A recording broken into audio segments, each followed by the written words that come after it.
Alors moi, je vais vous laisser en compagnie de l'équipe d'Islands of Wakfu, en particulier de Yam, qui apprend de son équipe. Moi, je vais retourner me cacher derrière l'écran et faire la voix. À tout à l'heure. Donc bonjour à tous. Donc en attendant que le jeu se lance, je vais vous présenter l'équipe. Donc moi, les anciens joueurs ils peuvent se souvenir de moi sous le surnom de Yamato. Pour les joueurs de Dofus, il y a aussi quelques objets qui portent nos noms. Donc voilà, moi je suis le responsable technique sur Islands of Wakfu, excusez-moi. Donc je vous présente aussi Krunchan, qui est l'auteur du premier Dofus Monster Shenmue, et qui est le responsable artistique sur le jeu.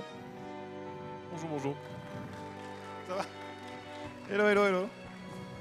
Donc, ensuite, Nat, qui est donc l'assistante de production et qui s'occupe de gérer les plannings et de faire que les choses se fassent bien et dans les temps. Bonjour. Et donc ensuite Aurélien, qui est développeur gameplay et qui s'occupe précisément de l'IA des monstres sur le jeu. Donc quand vous jouerez au jeu, si vous faites massacrer par les boss, ça sera de sa faute. Bonjour à tous. Donc ce qu'on va vous présenter, c'est la démo qui est disponible sur le stand. Mais comme il n'y a pas énormément de Xbox, on va pouvoir en faire profiter à tout le monde. Donc là, on va jouer en coopération. Le jeu est jouable en solo et à 2 joueurs. Donc je vous laisse découvrir l'introduction.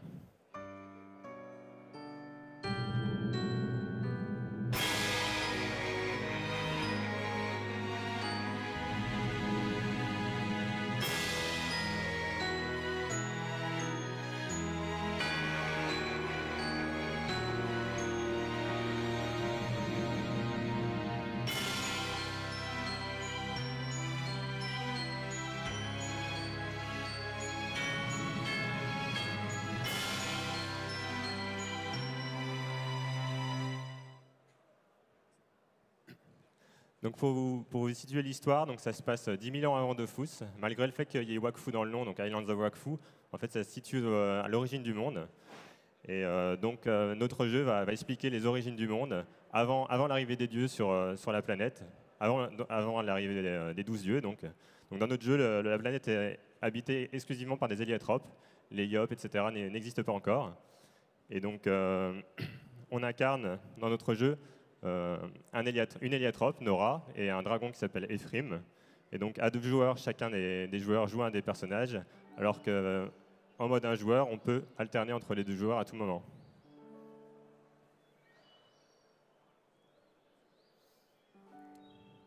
Donc les premiers niveaux, c'est un tutoriel où on va apprendre les différentes actions du jeu au fur et à mesure. Donc là, voici Nora à droite et Ephraim à gauche. Donc c'est un dragon élémentaire d'eau, donc vous allez voir que ces tirs, c'est pas des boules de feu comme Rugaloragran, mais c'est des boules d'eau. Et donc Nora, qui est une héliatrope comme Yugo dans la série, et qui est capable de se téléporter et d'utiliser le Wakfu.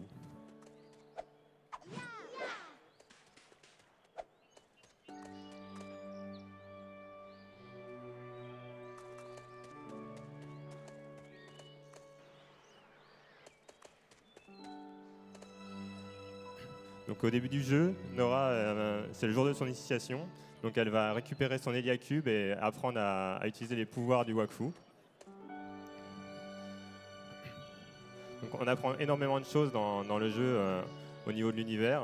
On va faire le lien avec Wakfu les Gardiens, avec la série, expliquer beaucoup de questions que les joueurs se posent depuis des années, comme qu'est-ce que sont les Dofus, qui a construit les apps, et énormément de points de background.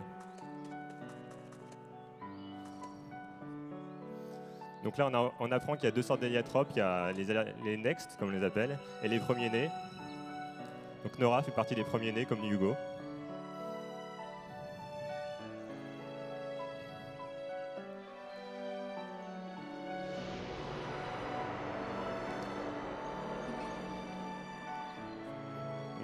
Nora vient de récupérer son Héliacube. Donc dans le jeu, l'Héliacube nous sert d'inventaire de sorts. Donc au fur et à mesure du jeu, on va pouvoir apprendre de nouveaux sorts. Et donc ils vont être stockés dans cet Héliacube, c'est sous forme d'upgrade. C'est un objet un petit peu technologique qui sert aussi à la communication entre les héliatropes. Et au niveau du gameplay, ça nous sert aussi d'inventaire de quêtes. Donc on peut voir les différents objectifs en cours. Donc là, on voit qu'il y a des objets à ramasser dans le monde. Donc je reviendrai dessus un petit peu plus tard. Donc c'est des objets qui sont cachés, disséminés dans des objets à casser ou dans des passages secrets.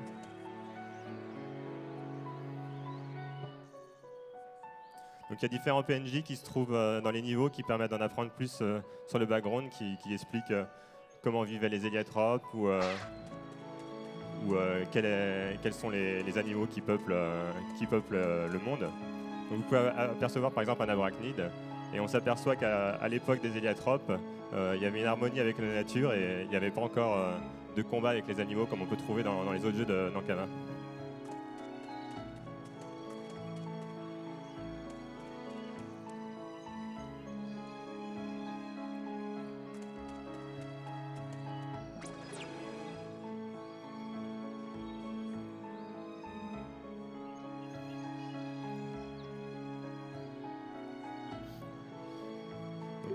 Le dragon et l'héliatrope sont en fait frères jumeaux et ils ont une fonction qui est un peu comme les mariés dans Dofus, c'est-à-dire qu'on peut rejoindre l'autre à tout moment. Donc il y a une des touches qui permet à 2 joueurs de rejoindre l'autre. Pour un joueur, cette même touche sert plutôt à interchanger de joueurs entre le dragon et l'héliatrope. Donc il y a des petites différences entre les 2 modes au niveau de la configuration de la manette. Et donc on va apprendre à utiliser le dragon dans certains cas et l'héliatrope dans d'autres, car ils ont des fonctions totalement différentes. Donc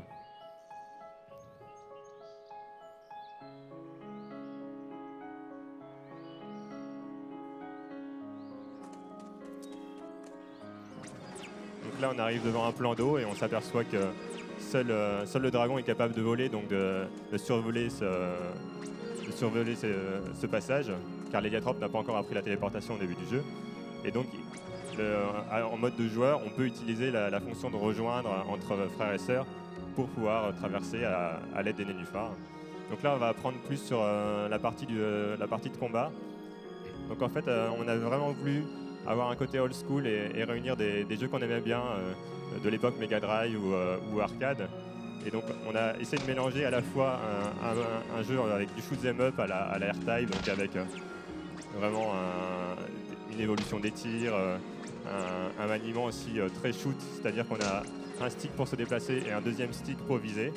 Donc on peut se déplacer latéralement pour contrôler son dragon. Donc c'est vraiment au niveau du dragon, c'est vraiment du combat à distance, type shoot 'em up. Alors qu'au niveau de Nora, c'est plus un combat de type beat'em all, comme les anciens jeux Final Fight ou toute cette période de jeux de beat'em all.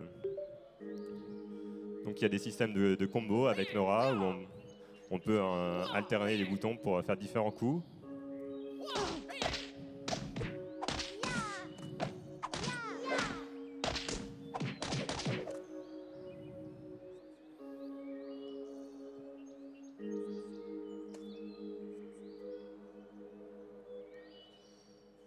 Il y a également une garde, donc avec la touche B en l'occurrence, on peut contrer les coups.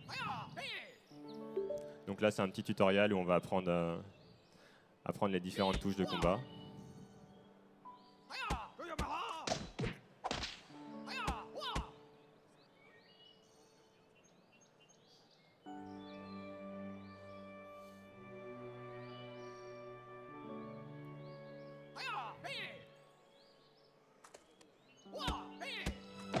Au niveau de la vie, c'est la jauge qui est représentée en haut à gauche, qui vient de disparaître. Donc c'est un œuf en fait qui est rempli de wakfu. Donc au fur et à mesure, il se vide quand on est touché, et donc le personnage meurt si l'œuf est vidé. Et la grosse particularité, c'est qu'en mode de joueur, la jauge est commune. Donc c'est vraiment une fonction très intéressante, car comparé à d'autres jeux où la vie est doublée quand on joue à 2, parce que chacun a sa jauge de vie, dans ce cas-là, la difficulté n'est pas amoindrie en mode de joueur, et ça oblige à beaucoup plus coopérer, et donc à faire attention à ce que fait l'autre, à essayer de le protéger, notamment avec le dragon, à essayer de couvrir les arrières de Nora. La jauge a d'ailleurs une forme d'œuf parce que Ephraim et Nora sont donc les frères et sœurs jumeaux. Et c'est pour rappeler un petit peu l'œuf dans lequel ils sont nés aussi.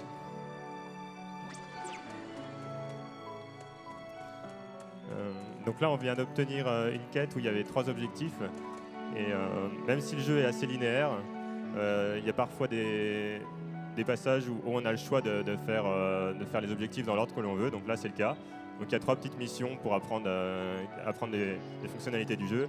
Et donc ici, il y a un petit jeu musical avec un abracnid pour apprendre à faire chanter les fleurs.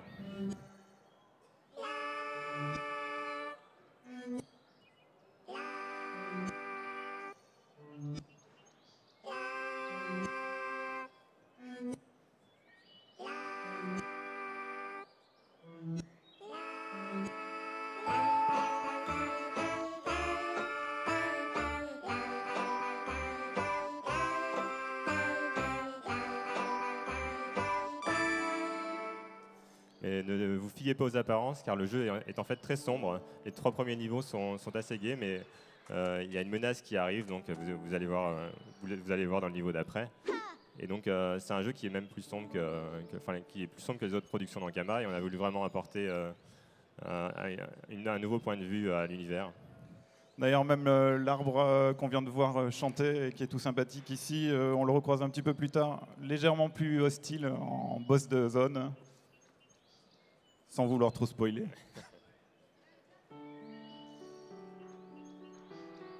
Donc là, dans le niveau 2, on va apprendre la téléportation. Donc c'est la fonctionnalité principale d'un héliatrope. Donc vous allez voir comment ça se manie.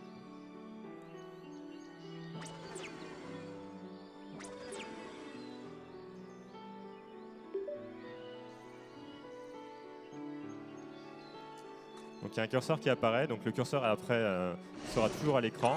Et on peut le déplacer avec Nora, avec le deuxième stick, oui, tout à fait. Et donc on peut le mettre n'importe où sur l'écran et avec une des touches se téléporter à la position qu'on a indiquée. Donc c'est pas un sort, hein, on peut le faire autant de fois qu'on veut, c'est vraiment la méthode de déplacement des héliatropes. Donc là il y a un petit tutoriel pour apprendre à l'utiliser en forme de labyrinthe où il faut arriver à poursuivre un des personnages du jeu qui s'appelle Glip. Vous voyez que le dragon, lui, est capable de passer à travers les passages quand il y a des trous dans le décor, alors que l'héliatrope, lui, va devoir se téléporter.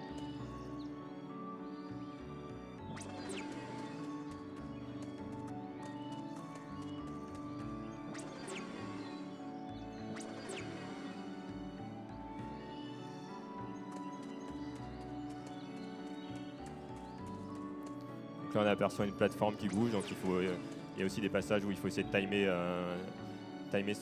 sa téléportation et de faire attention à ne pas tomber dans le trou.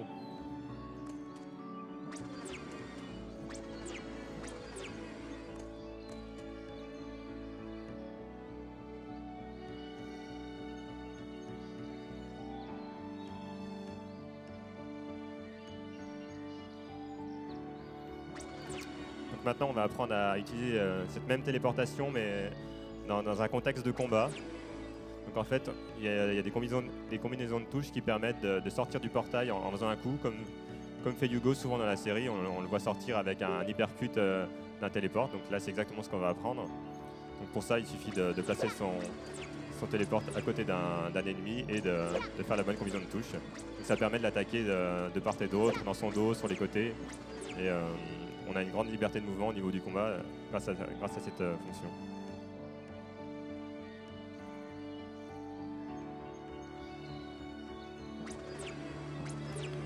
Juste pour parler d'un personnage là qui est sur le côté, mais il est caché. Hop, là, la petite planche en bois qu'on voit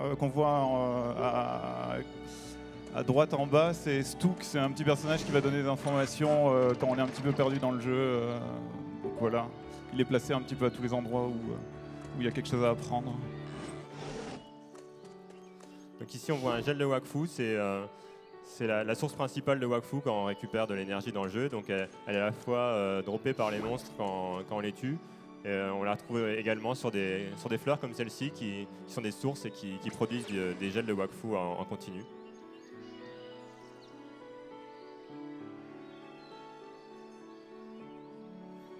Donc là, vous pouvez reconnaître les presse-pics. C'est un des points tournants du jeu où justement il y a quelque chose qui se passe. Donc en rapport avec l'introduction, vous avez vu un météorite de Stasis arriver qui commence à perturber un peu l'environnement et à rendre les animaux agressifs.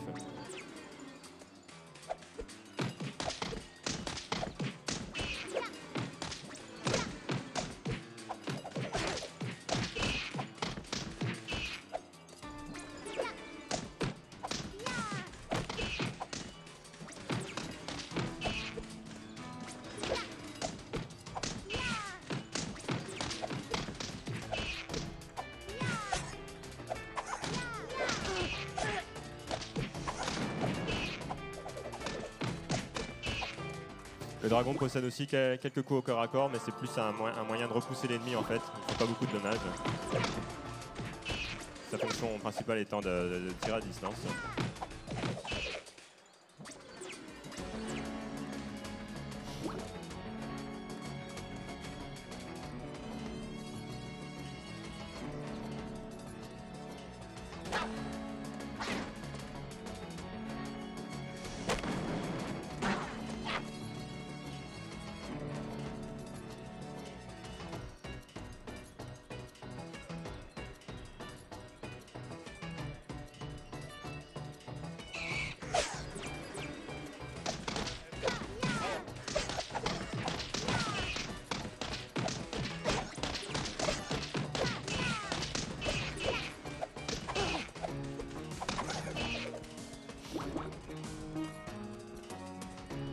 Donc ici on va découvrir un chemin héliatrope.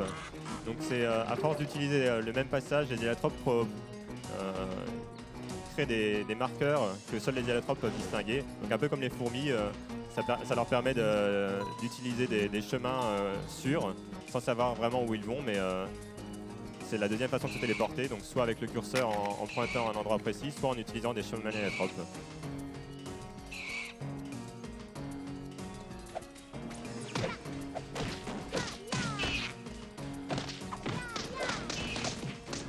Vous pouvez voir aussi qu'Ephrim possède une jauge de tir qui est en bas à gauche. Donc elle se recharge au fur et à mesure avec le temps et ça permet à Ephrim de devoir économiser son tir et de lui donner une faiblesse car le tir à distance est une arme assez puissante.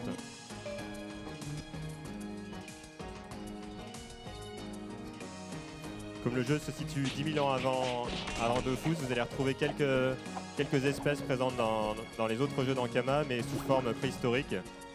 Par exemple, il y a des bouffes-moutes, c'est des bouffetous à long poil. Donc il y a pas mal de clins d'œil comme ça pour les joueurs de Dofus.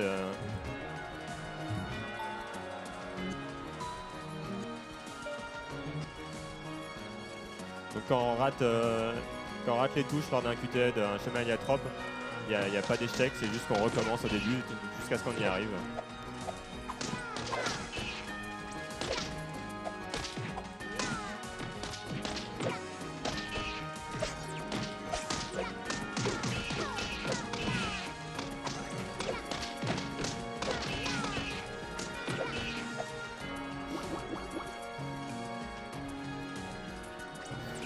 Donc au niveau du jeu, c'est un jeu qui sera sur Xbox Live Arcade. Donc pour ceux qui ne connaissent pas, il y a un système de marketplace. C'est un peu comme la VOD où on achètera un film, où là on achète des jeux en ligne. C'est pas un jeu qui sera disponible en magasin, ça sera un jeu qui sera en téléchargement avec le système de points de Microsoft. Donc là on va vous montrer le niveau suivant pour vous montrer d'autres fonctionnalités du jeu. Les fleurs.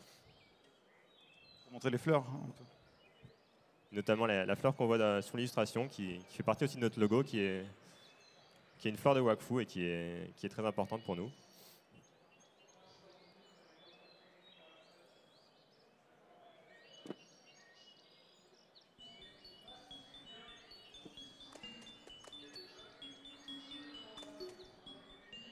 Donc vous avez pu apercevoir dans le niveau précédent que Nora était capable d'absorber le Wakfu, donc elle absorbe les gels. Elle peut absorber également des insectes, donc des fois on trouve des papillons de Wakfu, des larves de Wakfu, donc des petits insectes bleus qu'on peut respirer pour regagner un petit peu d'énergie. Et la complémentarité du dragon et de l'héliatrope font que le dragon, lui, expire du Wakfu, et donc il est capable de donner de l'énergie à l'environnement. Donc ces fameuses fleurs sont dans un état intermédiaire où on peut soit décider de les détruire avec Nora pour absorber leur énergie, ou soit donner de son Wakfu pour les faire fleurir. Donc ça donne un handicap supplémentaire aux joueurs, car donc il donne une partie de son Wakfu. Et c'est une façon de rendre le jeu plus difficile pour les joueurs expérimentés, car plus vous mettez de fleurs dans un niveau, plus votre score sera élevé. Donc le système de classement sur Xbox Live est présent sur tous les jeux Xbox, et donc il y a un gros intérêt à refaire les niveaux pour essayer d'améliorer son score. Là vous voyez que Nora vient de détruire une fleur, donc elle sera handicapée plus tard. le fait d'avoir fait cette action, mais ça lui permet peut-être, dans certains moments délicats, de survivre.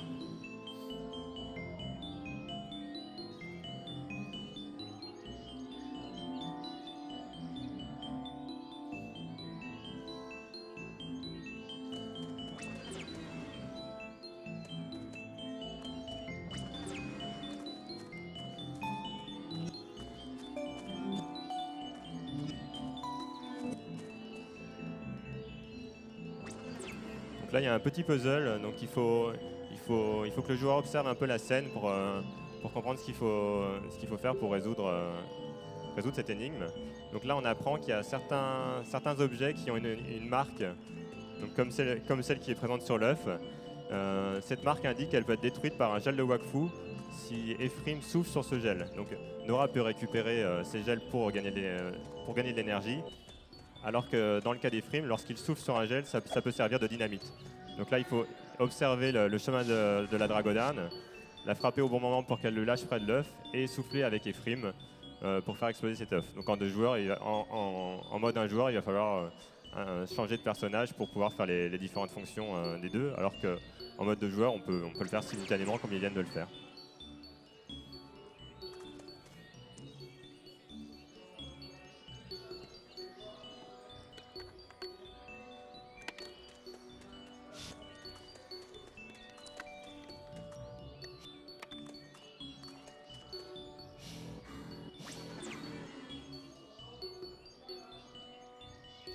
Là, il va y avoir une scène assez importante au niveau de l'histoire. Pour les joueurs qui connaissent un peu Dofus, notamment Feudala, ils vont reconnaître une des statues qui est présente dans Feudala, qui est un dragon à 6 mains.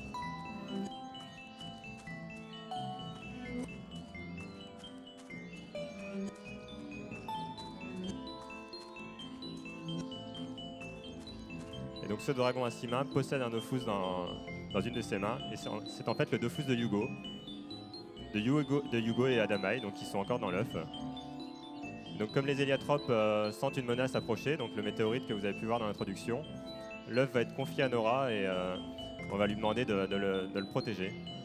Donc là il y a Grugaloragran qui parle, le même dragon que vous avez pu apercevoir dans la série, qui parle par télépathie à Nora.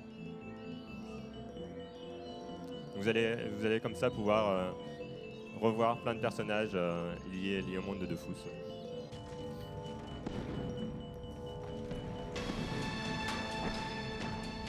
C'est à partir de ce moment-là que le monde s'assombrit.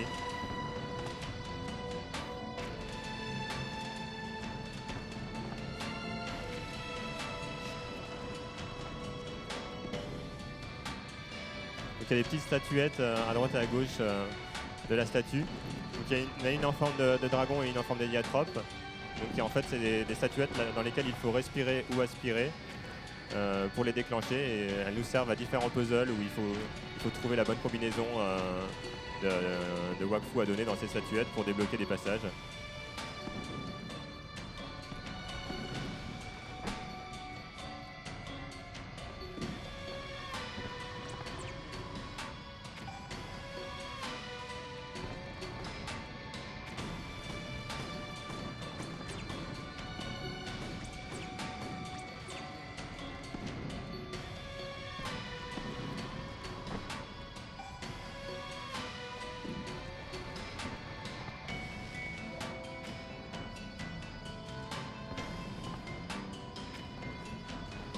Les météorites de stasis commencent à s'intensifier, donc lors de leur contact avec le sol, cela fait pousser des fleurs de stasis que l'on appelle des rosaines. Donc, il y en a différents types, elles ont différents gameplays. Donc la première a une zone d'effet dans laquelle Nora prend des dommages, et donc il faut rester à distance et utiliser les primes. Donc là on a débloqué quelques pouvoirs pour vous montrer. Donc par exemple là le dragon tire avec 3 tirs simultanément. Donc toujours dans l'esprit shoot'em up à l'ancienne. Donc on peut comme ça acheter des upgrades en fin de niveau avec le miel de Wakfu qu'on aura récupéré. C'est un petit objet qu'on n'a pas vu dans la démo. Donc qui permet d'acheter des nouveaux sorts à la fin de chaque niveau.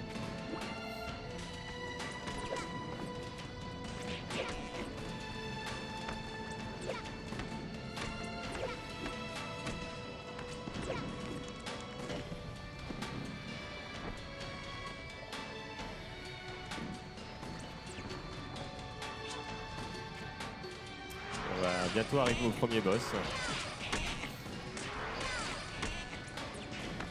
qui conclura d'ailleurs cette démo.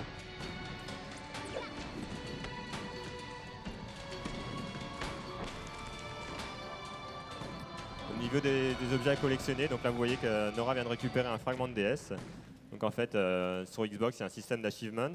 Donc ils sont souvent liés à des collectifs dans les jeux.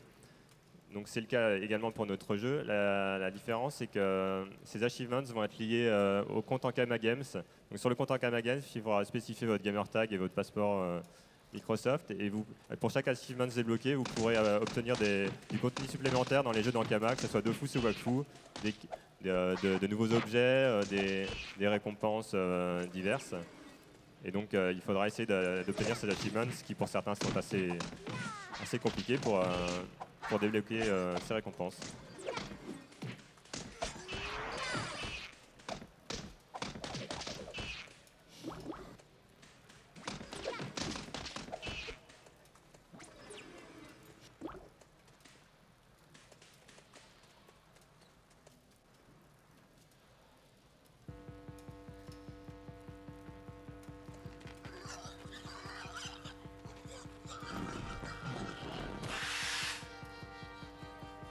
Le premier boss est un boss press-pick qui se sert d'une Rosen comme arme, donc qui fait des tirs de stasis.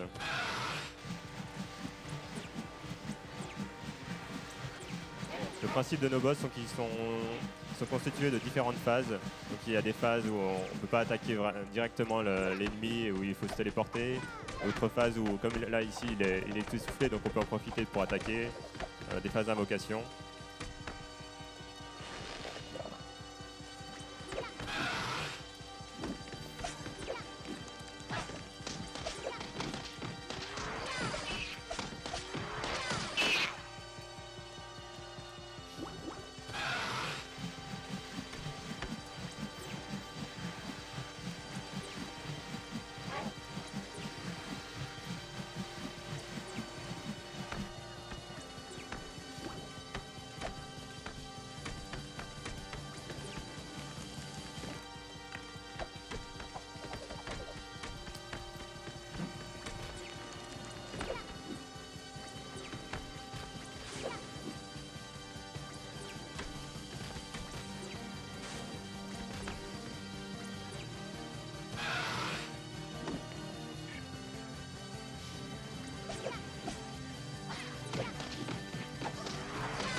Le boss n'est pas si facile qu'il en a l'air, car sur le stand, la plupart des gens sont au moins morts la première fois. Et comme c'est la personne qui l'a codé qui est en train de jouer, elle a un avantage certain.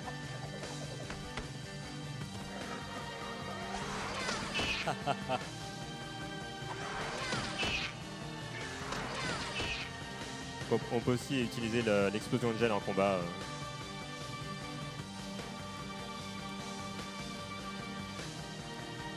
Voici la fin de la démo. C'est donc la démo qui sera téléchargeable sur le Xbox Live quand le jeu sortira.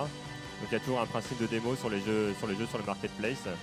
Et donc cette démo comporte 3 niveaux qu'on a coupés pour la démonstration. Et le jeu complet comportera 14 niveaux.